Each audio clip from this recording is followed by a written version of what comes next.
Prayer by Ellen G. White. Chapter 5, God's Promises Concerning Prayer. Angels will come to our side in answer to prayer. The guardianship of the heavenly host is granted to all who will work in God's ways and follow His plans. We may in earnest, contrite prayer call the heavenly helpers to our side.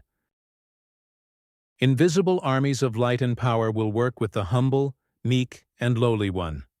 Selected Messages, Book 1, page 97.